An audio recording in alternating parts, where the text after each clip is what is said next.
தமிழகம் முழுவதும் கடந்த 9ஆம் தேதி வனத்துறை சார்பில் நீர்வாழ் பறவைகள் கணக்கெடுப்பு நடத்தப்பட்டது.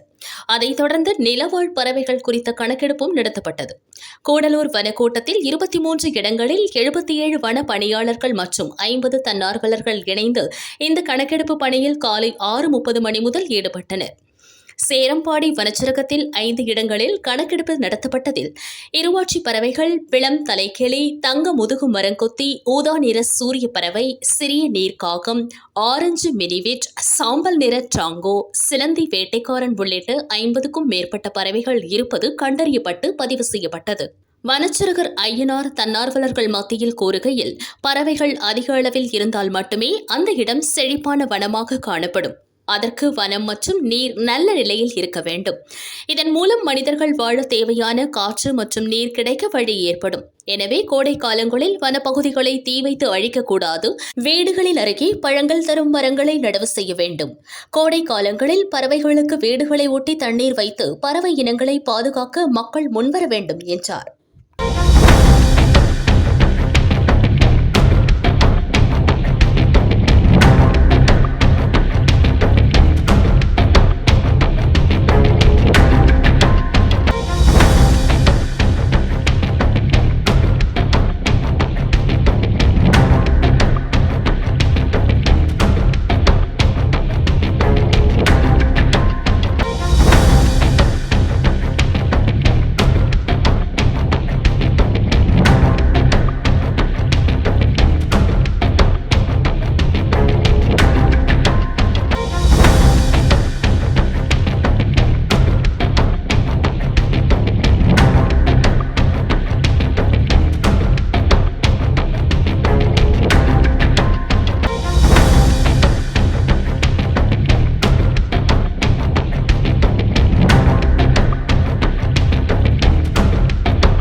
நம்ம ஒருங்கிணைந்த பறவைகள் கணக்கெடுப்பு, நிலவாழ் பறவைகள் கணக்கெடுப்பு இன்றைக்கி தமிழ்நாடு முழுவதும் நடைபெறுது.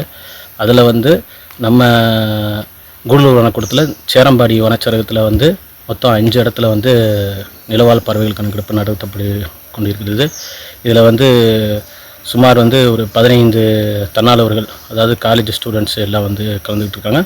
ப்ளஸ் ஒரு 15 நம்ம ஸ்டாஃப்ஸு இருக்காங்க. இதில் பார்த்திங்கன்னா இந்த கண்ணம்பள்ளி இதில் இருவாச்சி என்ற முக்கியமான ஒரு பறவை நம்ம அப்சர்வ் பண்ணியிருக்கோம். இதுக்கு முன்னாடி நோட் பண்ணதில்லை யாருமே. இந்த டைம் நம்ம நோட்டீஸ் பண்ணியிருக்கோம். அது ஒரு முக்கியமான ஒரு அச்சீவ்மெண்ட் இந்த வட்டம் பேர்ட் சென்சஸில். அடுத்து ஹாக்கு, ஈகிள் அது காப்பி கார்டில் நோட் பண்ணியிருக்காங்க. ஸோ பறவைகள் கிட்டத்தட்ட இப்போ வரைக்கும் இன்னும் வெளியே போனால் நம்மளுக்கு எத்தனை பறவைகள் இருக்குது, கிட்டத்தட்ட நம்ம மட்டும் கிட்டத்தட்ட ஒரு 25 வகையான பறவைகள் தற்போது வரைக்கும் கணக்கெடுத்து வச்சுருக்காங்க. இனி போயிட்டு அதை அப்டேட் பண்ணுறப்ப தான் நம்மளுக்கு முழுமையான தகவல் நம்மளுக்கு கிடைக்க வரும்.